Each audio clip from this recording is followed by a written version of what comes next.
Lions busy on trade deadline Tuesday, or were they? You are Locked On Lions, your daily Detroit Lions podcast. Part of the Locked On Podcast Network, your team every day.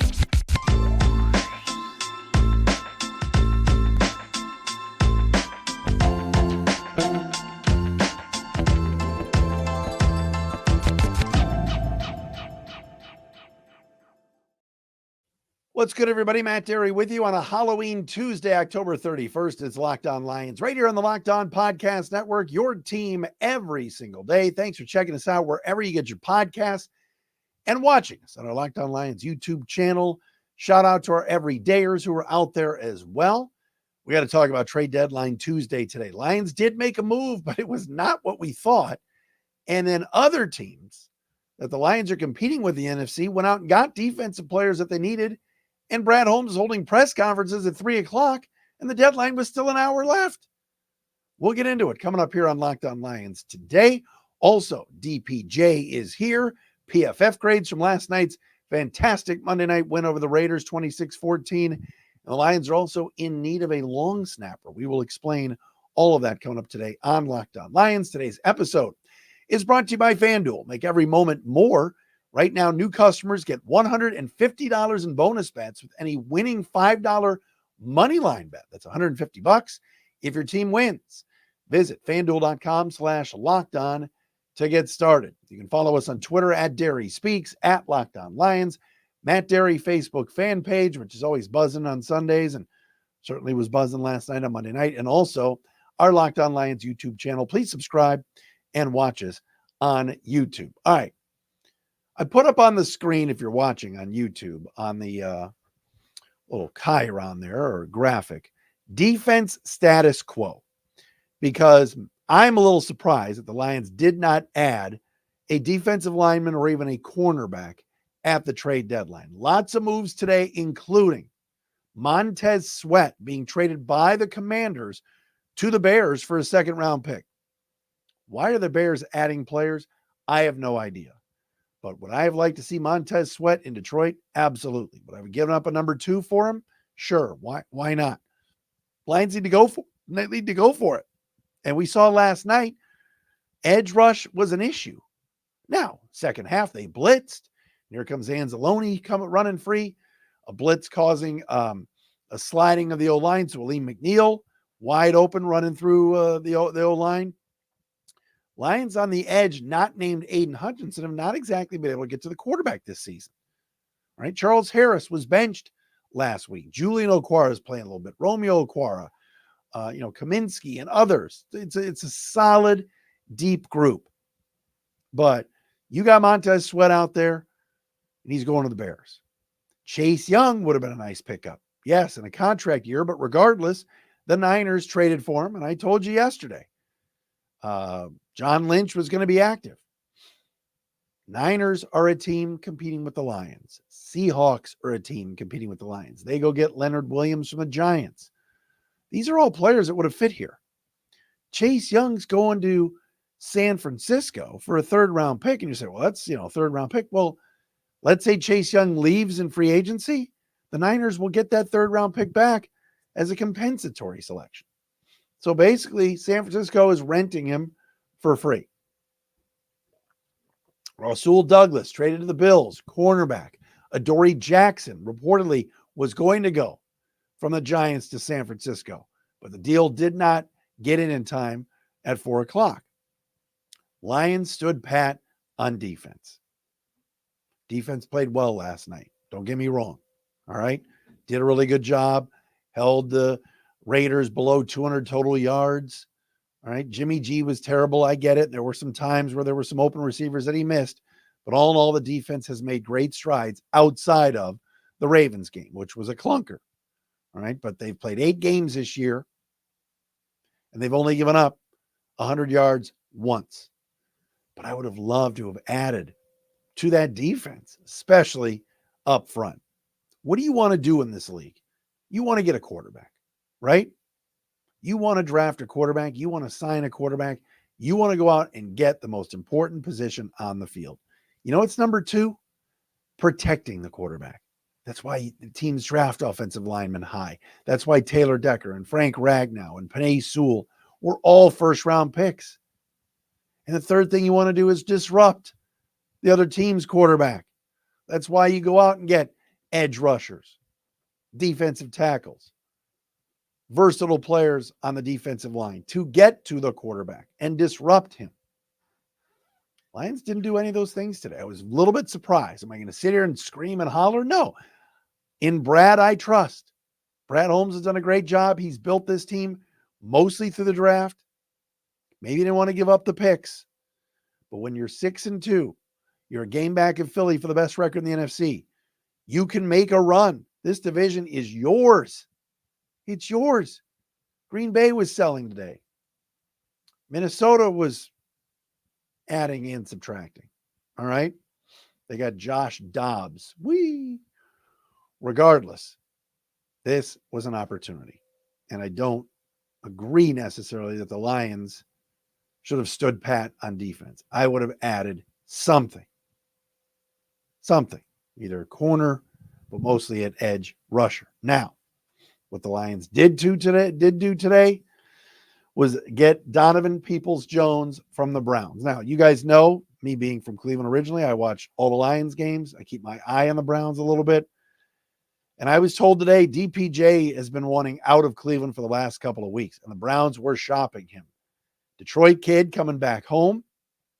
And of course, was highly recruited out of Michigan and had a really solid career with the Wolverines. I don't think he had the career that we all thought he was going to have based on his recruitment. Didn't go, high in the draft at all. Browns got him later rounds, and he's been a very good punt returner for them. And last year, his best season by far in the NFL. Nearly 900 yards of receiving yards and made countless big plays for a pretty mediocre offense. This year, I think the Browns really expected, especially in a contract year, as this is the last year of his contract, Donovan Peoples-Jones. I think the Browns expected more from him. He only has 8 catches on 18 targets this year. But again, when you're in an offense with a banged up Deshaun Watson, one game they started Dorian Thompson-Robinson, and it was a complete disaster against the Ravens. And they've been starting P.J. Walker the last few weeks, who's really a third stringer, having to be first string, and he can't throw the ball down the field. And where does Donovan Peoples-Jones excel? Down the field. Down the field to gain. So DPJ comes to the Lions for a 6th round pick in 2025. I have no issues with this move at all. DPJ is a good player. He can catch the football. He can run. Going to add some depth to a wide receiver room that probably could use it. Remember, Marvin Jones is gone. Marvin Jones, my wallet is just bugging me. Marvin Jones is basically retired right now and left the team for personal reasons. The Lions looked into Tom Kennedy and some others, but decided to settle on Donovan Peoples-Jones to add to a very busy receiver room. We're talking about Amon-Ra St. Brown, Josh Reynolds, Khalif Raymond, Antoine Green, and Jameson Williams. What does it say about what the Lions think of JMO by going out and signing Donovan Peoples-Jones? Only so many guys can line up out there. You got Laporta out wide at times. You got Gibbs out wide at times.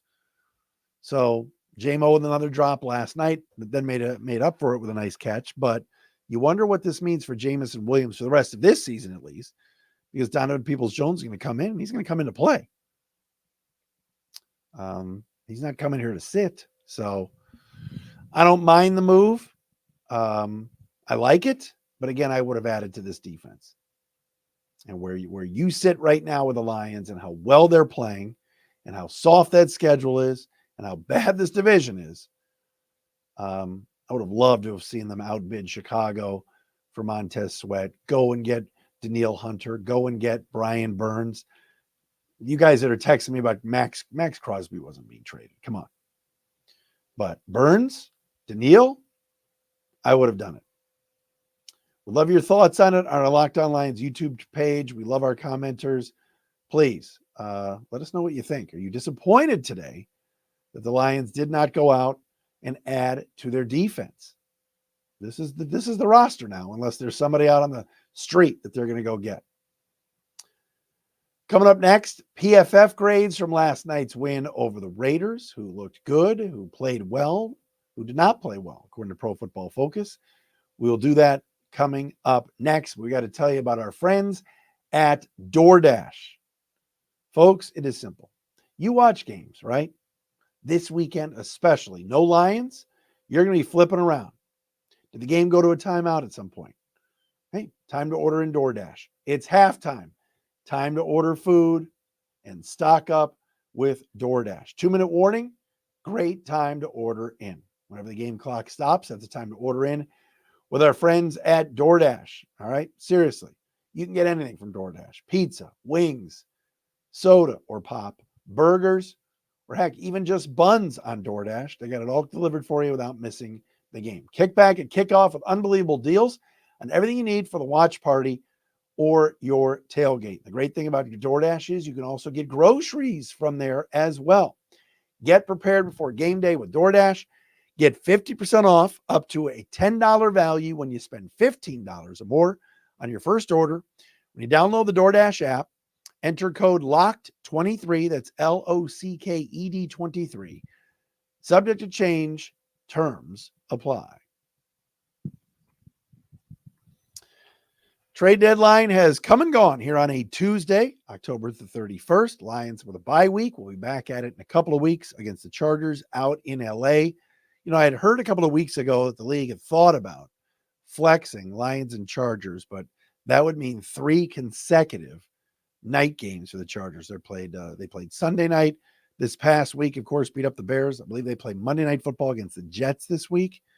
So now I don't see that happening, but Lions and Chargers in a couple of weeks. Team will get, they were back at it today watching film, maybe a practice day or two, and then they'll be off for the bye week for coming back to work next week. Lions at 6-2 in very good shape right now in the NFC North. Last night, 26-14 win over the Raiders. Monday Night Football, I mentioned it last night. It was at the game, had such a great time, and man, Ford Field was just jumping. What a crowd last night downtown. Just incredible. I didn't mention this last night. I love the Lions' new blue helmets that they busted out with the sleek Lion logo. I didn't love them with the color rush gray uniforms. I would have loved to have seen that helmet with the all whites, you know, on the road. So that's neither here nor there. But last night, Lions took care of business, outgained. They had nearly 500 yards of total offense last night. The Raiders were below 200 yards total offense. But you love what you saw from the Lions last night. All right, what did Pro Football Focus think of the offense and the defense? Who were the top 5 and bottom 5 Lion performers last night? Well, number 1, Jared Goff, earning a grade of 84.4 on the offensive side. No surprise, Jahmyr Gibbs was number 2, 83.3 grade. Taylor Decker played all 86 offensive snaps.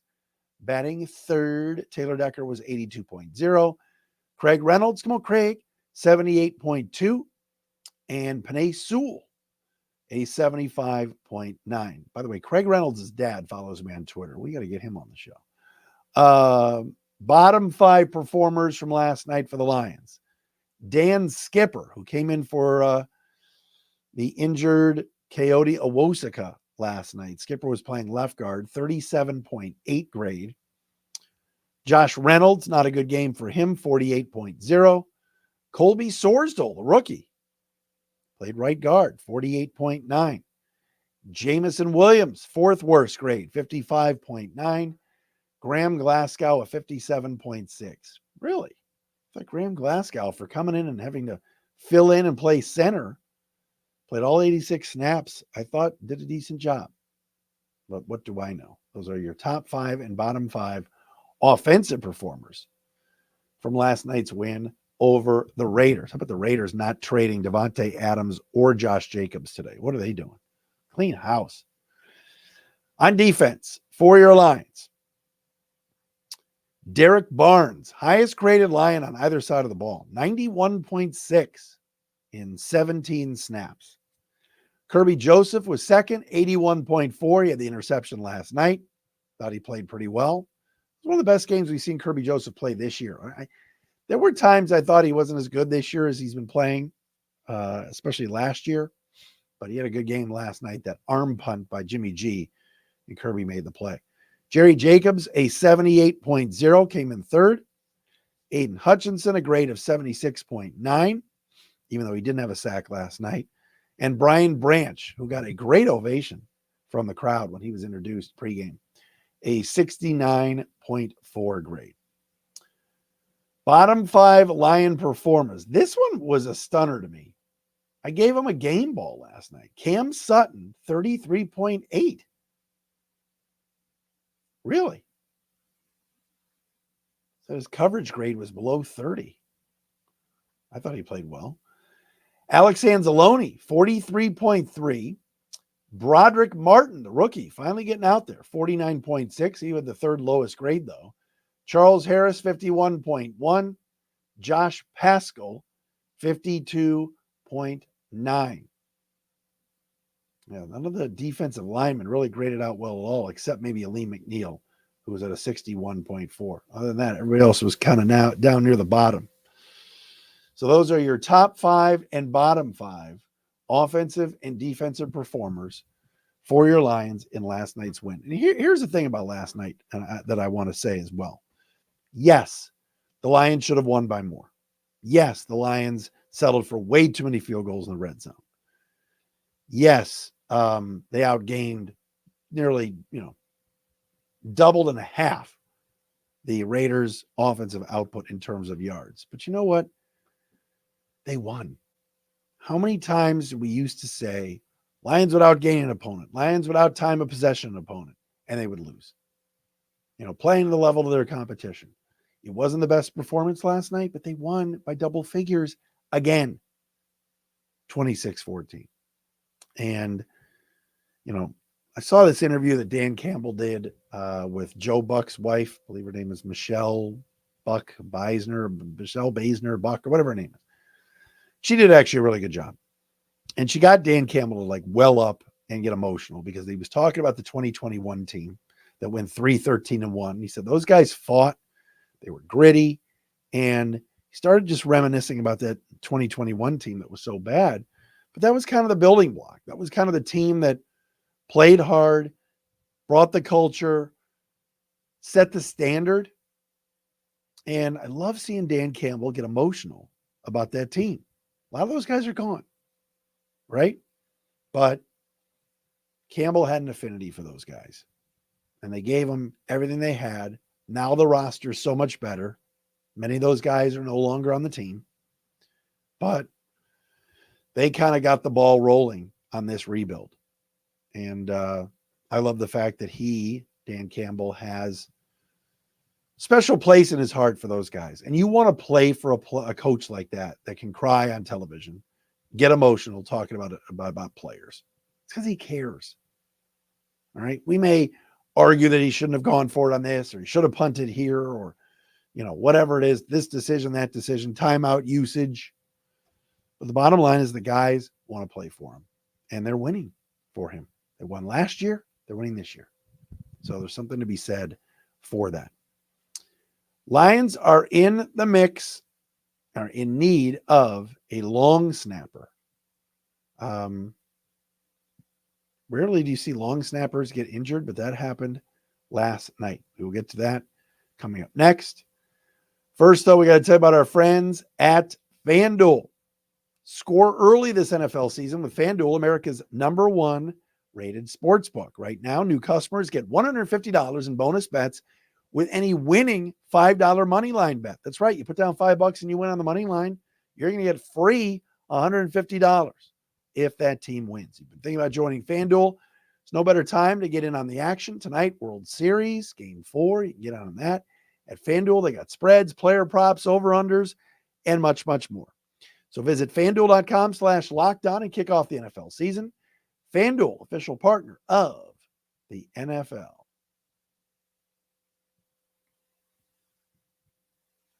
All right. little red Solo cup for you. It's water. It is. Scott Daly has done a really nice job for the Lions the last few years since Don Muehlbach retired as their long snapper. Well, last night he got hurt.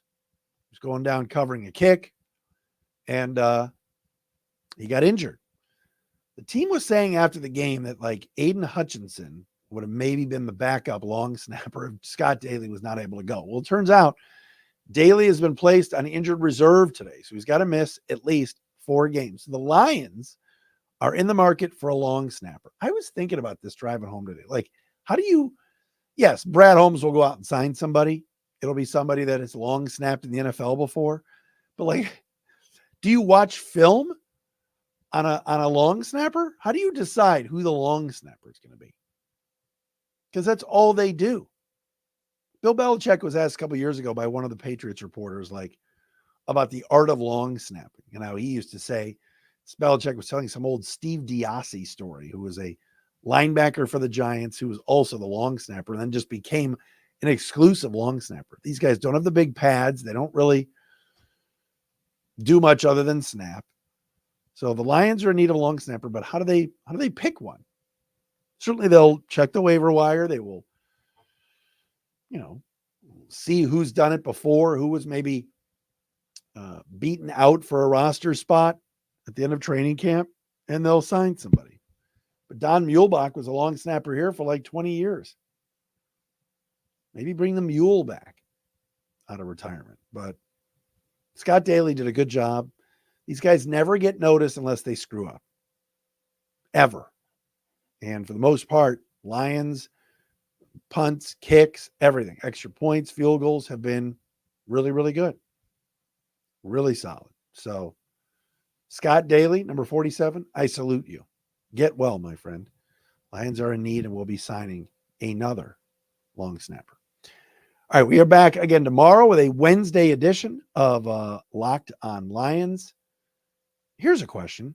Do I reach out to Katie Six, the woman who picked up Jahmyr Gibbs and launched him into the stands last night? She was in the front row with, I believe, her boyfriend. Do we get her on the show? I tried connecting with her on LinkedIn. Maybe she'd be fun to have on. I don't know how many questions I could ask about that one play where Gibbs ran in for a touchdown and she lifted him up into the stands. Never seen that before. Usually Lambeau Leap, you sit on the railing or you hug as your legs are down. This woman lifted Jahmyr Gibbs into the crowd and he was standing in her seat. It was amazing.